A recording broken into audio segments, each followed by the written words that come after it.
Assalamualaikum warahmatullahi wabarakatuh. Perkenalkan, nama saya Siti Sara Ibrahim. Saya dari kelas MN21E. Saya merupakan mahasiswa program studi manajemen Universitas Nusa Putra.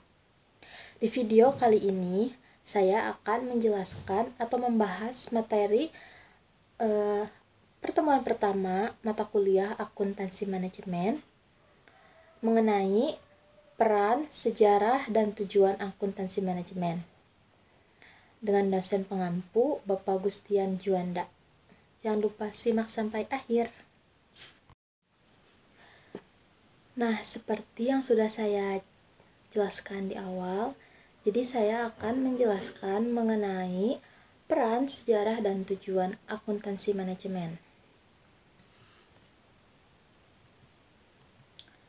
Nah, selanjutnya di sini ada outline-nya. Yang pertama itu pendahuluan, kedua sejarah akuntansi manajemen, yang ketiga akuntansi keuangan dan manajemen, yang keempat sistem informasi akuntansi manajemen, yang kelima peran akuntansi manajemen, yang keenam tujuan dan fungsi akuntansi manajemen, yang ketujuh tren dalam akuntansi manajemen, dan yang terakhir nomor 8 perilaku etis dan kode etik. Nah, selanjutnya di sini ada akuntansi manajemen. Apa sih akuntansi manajemen itu? Nah, akuntansi manajemen merupakan salah satu bidang ilmu akuntansi yang memberikan informasi keuangan kepada pihak internal suatu entitas dalam sebuah pengambilan keputusan. Akuntansi manajemen pada awalnya hanya berfokus pada penentuan biaya dan memaksimalkan laba. Namun seiring dengan perkembangannya, akuntansi manajemen dituntut untuk melakukan berbagai penyesuaian terhadap praktik dalam bisnis. Selanjutnya, sejarah akuntansi manajemen. Akuntansi manajemen berintikan akuntansi biaya yang dikembangkan di USA mulai akhir abad ke-19 dan permulaan abad ke-20. Pada abad ke-20, prosedur perhitungan biaya produk dan akuntansi manajemen dikembangkan antara tahun 1880 sampai 1925. Sebelum tahun 1914, banyak perkembangan awal yang menekankan pada perhitungan biaya produk, menelusuri tingkat laba perusahaan ke tiap produk, dan menggunakan informasi ini sebagai pengambilan keputusan yang strategis. Seiring dengan munculnya pendekatan perhitungan biaya persediaan pada tahun 1925, penekanan pada perhitungan biaya produk mulai ditinggalkan. Pada tahun 1950 dan 1960-an dilakukan berbagai usaha untuk meningkatkan kegunaan manajerial dari sistem biaya konvensional. Usaha yang dilakukan pada perbaikan sistem berpusat dalam pembuatan informasi akuntansi keuangan yang bermanfaat dibandingkan menghasilkan seperangkat informasi dan prosedur baru yang terpisah dari sistem pelaporan eksternal. Nah, pada tahun 1980 dan 1990-an, praktik-praktik akuntansi manajemen tradisional sudah tidak mampu lagi memenuhi kebutuhan manajerial. Beberapa pihak menyatakan bahwa sistem akuntansi manajemen yang ada sudah usang dan tidak berguna karena perkembangan lingkungan ekonomi yang berkembang pesat, sehingga dibutuhkan pengembangan praktik-praktik informasi akuntansi yang manajemen yang inovatif dan relevan. Nah, selanjutnya akuntansi keuangan dan akuntansi manajemen. Hubungan antara akuntansi keuangan dan manajemen dalam prakteknya sangat erat, dikarenakan data yang diproses menghasilkan sebuah informasi yang diperlukan dan bermanfaat bagi pihak eksternal maupun internal. Informasi yang disampaikan akuntansi keuangan memiliki format informasi baku yang ditetapkan suatu lembaga dalam penyusunan standar laporan keuangan. Di Indonesia, standar yang dipakai adalah SAK atau Standar Akuntansi Keuangan yang diterbitkan oleh IAI atau Ikatan Akuntan Indonesia, dan sedangkan di Amerika disebut dengan GAAP atau General Asset Accounting Principle yang diterbitkan oleh FASB atau Financial Accounting Standard Board.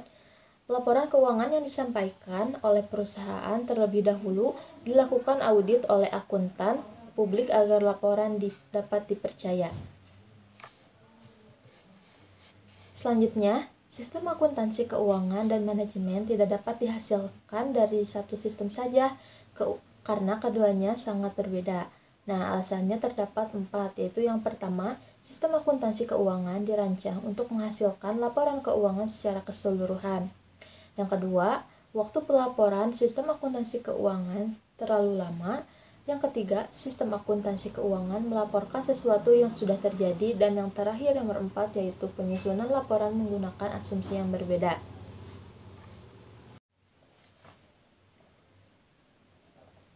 Terdapat perbedaan akuntansi, keuangan, dan manajemen.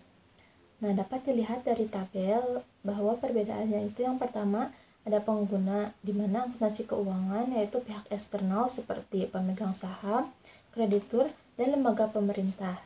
Nah, pada akuntansi manajemen yaitu pihak internal seperti direktur, manajer, dan sifat internal dalam merencanakan, mengendalikan, serta membuat keputusan. Yang kedua ada tujuan, di mana pada akuntansi keuangan yaitu melaporkan prestasi perusahaan pada pihak luar dengan adanya kontrak pemilik dan kreditur. Jadi informasi ini digunakan untuk investasi, keperluan investasi, pemonitoran aktivitas, serta ukuran-ukuran peraturan. Nah, pada akuntansi manajemen melaporkan pada atasan apa yang telah dilakukan bawahan, umpan balik, dan pengendalian atas kinerja pelaksana. Yang ketiga ada orientasi waktu, yaitu pada akuntansi keuangan, informasi berorientasi pada masa lalu, dan pada akuntansi manajemen berorientasi pada masa depan. Yang keempat, bentuk informasi, di mana pada akuntansi keuangan, informasi keuangan, sedangkan pada akuntansi manajemen yaitu informasi keuangan dan non-keuangan, informasi perhitungan fisik dan operasional, profitabilitas masing-masing produk, kinerja tiap-tiap departemen, supplier, pelanggan, dan pesaing. Yang kelima, pembatasan pada input dan proses. Nah, pada akuntansi keuangan, adanya prosedur akuntansi yang harus diikuti untuk pelaporan keuangan. Sedangkan pada akuntansi manajemen, di mana manajer bebas memiliki informasi yang dibutuhkan.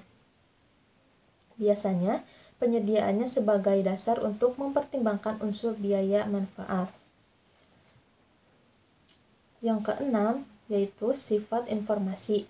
Nah, pada akuntansi keuangan memiliki sifat yang objektif, dapat diaudit, dipercaya, serta konsisten. Sedangkan pada akuntansi manajemen lebih bersifat subjektif dan penuh pertimbangan, valid, relevan, dan akurat. Yang terakhir, ruang lingkup, di mana pada akuntansi keuangan memiliki informasi perusahaan secara menyeluruh, sedangkan pada akuntansi manajemen informasi bagian per bagian atau tindakan sehari-hari. Nah, menurut Geraika dan Feriana tahun 2020 menyebutkan bahwa akuntansi keuangan dan manajemen juga memiliki kesamaan, di mana kesamaan keduanya dibangun atas prinsip pertanggungjawaban akuntansi keuangan berkepentingan terutama dengan pelaporan operasi perusahaan secara keseluruhan. Sedangkan akuntansi manajemen berkepentingan untuk pelaporan pertanggungjawaban secara terperinci, dan akuntansi manajemen dibangun dalam satu sistem akuntansi umum, tidak dalam dua sistem yang terpisah. Selanjutnya, sistem informasi akuntansi manajemen. Yang pertama itu, apa sih sistem informasi akuntansi manajemen itu? Yaitu merupakan sistem informasi yang menghasilkan output dengan menggunakan input dan memprosesnya untuk mencapai tujuan khusus manajemen. Dan proses atau pengolahan merupakan inti dari suatu sistem informasi akuntansi manajemen yang digunakan untuk mengubah input menjadi output yang memenuhi tujuan suatu sistem. Nah, dapat dilihat dari tabel ini yaitu model operasional sistem informasi akuntansi manajemen.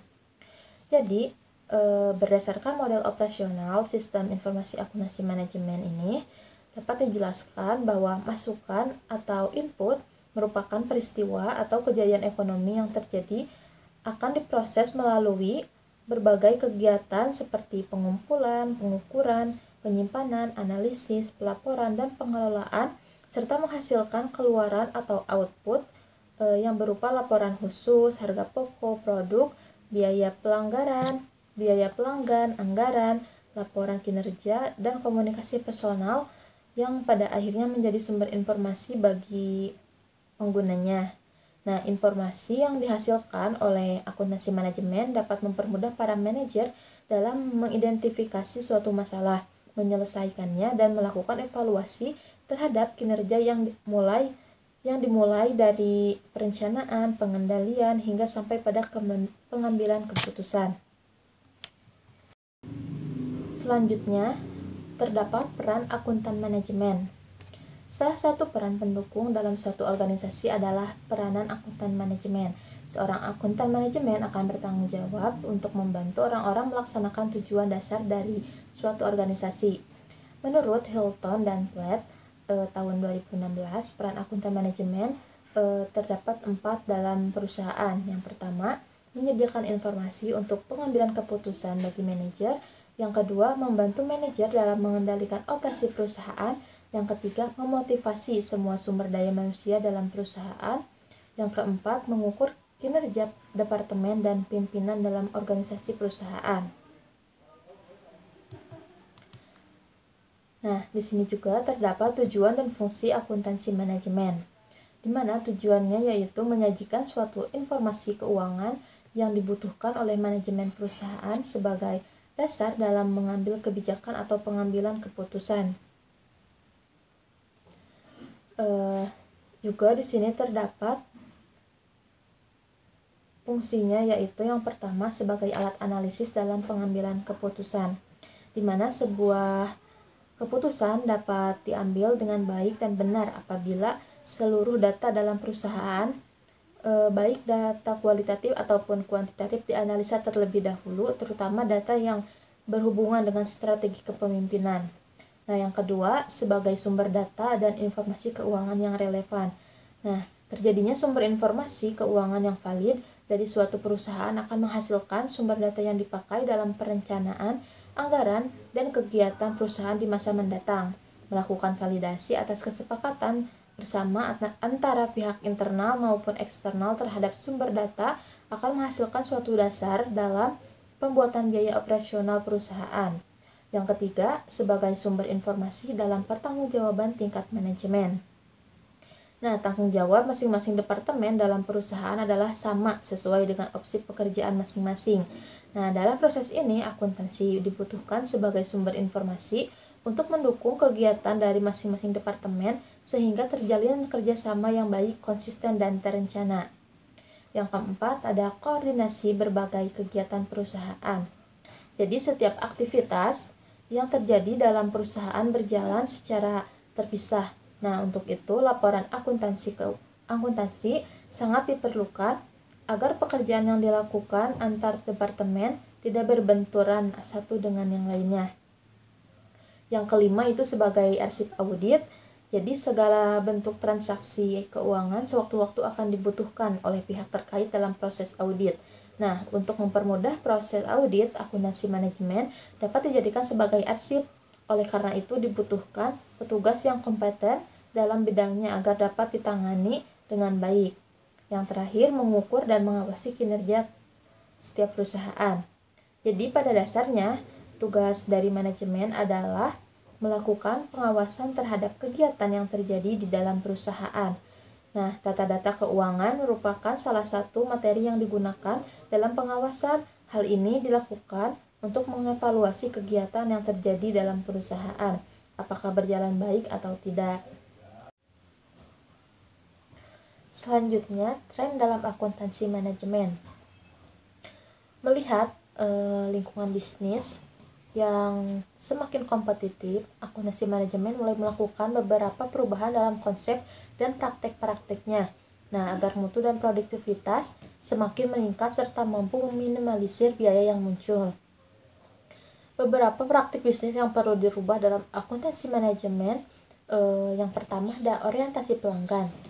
Nah, orientasi pelanggan merupakan perbedaan antara apa yang diperoleh pelanggan, dengan apa yang diperoleh pelanggan atau kepuasan pelanggan, dengan apa yang diserahkan oleh pelanggan.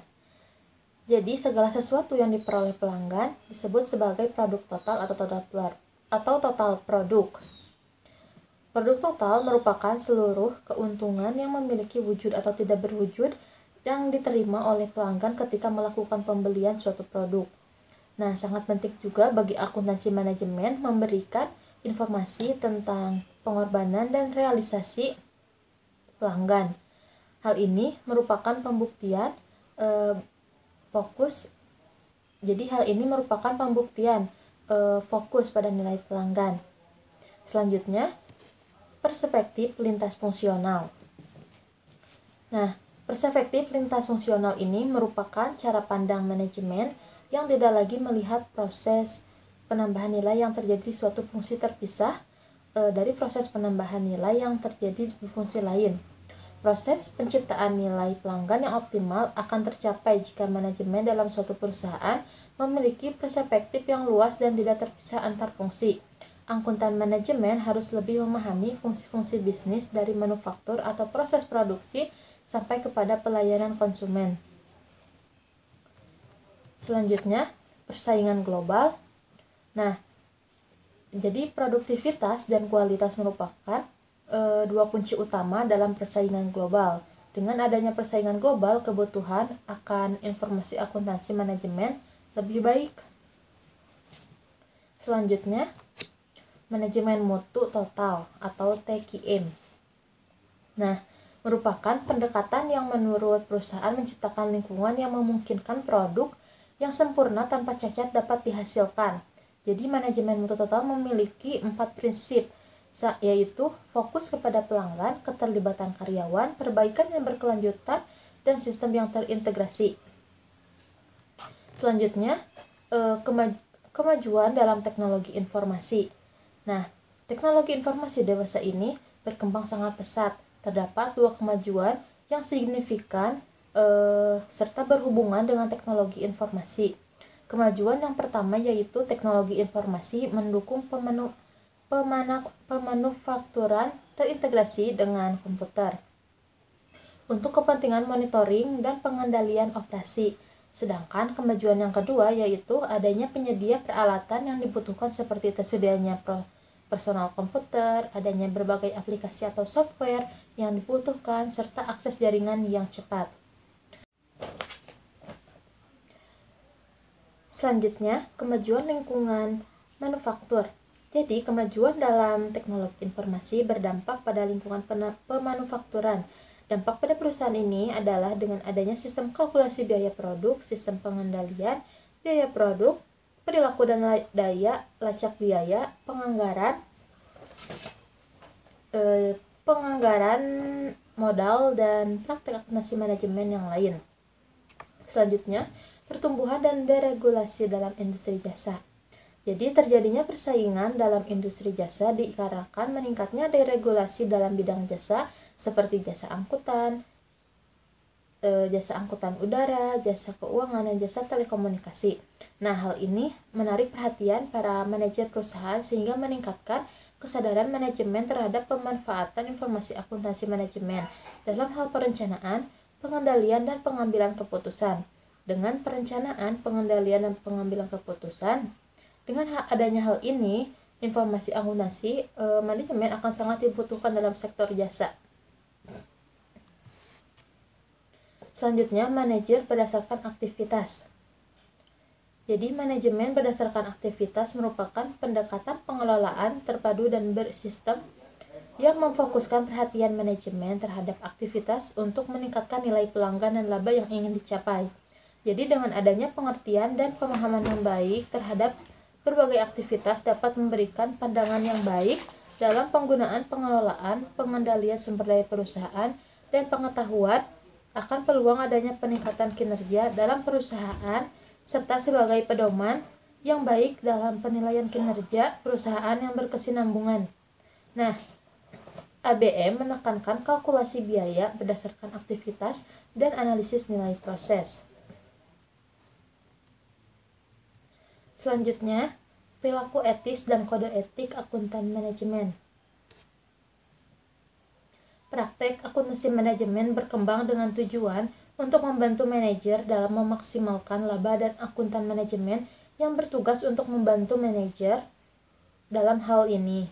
Nah, menurut Purwanti dan Darsono tahun 2013, dalam memaksimalkan laba, suatu entitas harus menunjukkan perilaku yang baik kepada masyarakat dan para pelanggan dengan cara-cara yang sah dan etis. Salah satu wujud perilaku yang baik yaitu dengan menyajikan informasi yang jujur dan bertanggung jawab oleh akuntan manajemen. Terdapat prinsip dasar etika akuntan tercantum di dalam yang terdiri dari 5 prinsip. Yang pertama yaitu integritas, yaitu bersikap lugas dan jujur dalam semua hubungan profesional dan bisnis. Yang kedua, objektivitas, di mana tidak mengkompromikan pertimbangan profesional atau bisnis karena adanya bias, benturan kepentingan atau pengaruh yang tidak semestinya dari pihak lain. Yang ketiga, kompetensi dan kehati-hatian profesional, yaitu mencapai dan mempertahankan pengetahuan dan keahlian profesional pada level yang disyaratkan untuk memastikan bahwa klien atau organisasi tempatnya bekerja memperoleh jasa profesional yang kompeten berdasarkan standar profesional dan standar teknis terkini serta ketentuan peraturan perundang-undangan yang berlaku dan bertindak dengan sungguh-sungguh serta sesuai dengan standar profesional dan standar teknis yang berlaku. Yang keempat, kerahasiaan, di mana menjaga kerahasiaan informasi yang diperoleh dari hasil hubungan profesional dan bisnis. Yang terakhir, perilaku profesional, mematuhi peraturan perundang-undangan yang berlaku dan menghindari perilaku apapun yang diketahui oleh akuntan mungkin akan mendiskreditkan profesi akuntan. Mungkin hanya itu yang dapat saya sampaikan. Kurang lebihnya saya mohon maaf. Semoga apa yang saya sampaikan dapat bermanfaat. Terima kasih. Wassalamualaikum warahmatullahi wabarakatuh.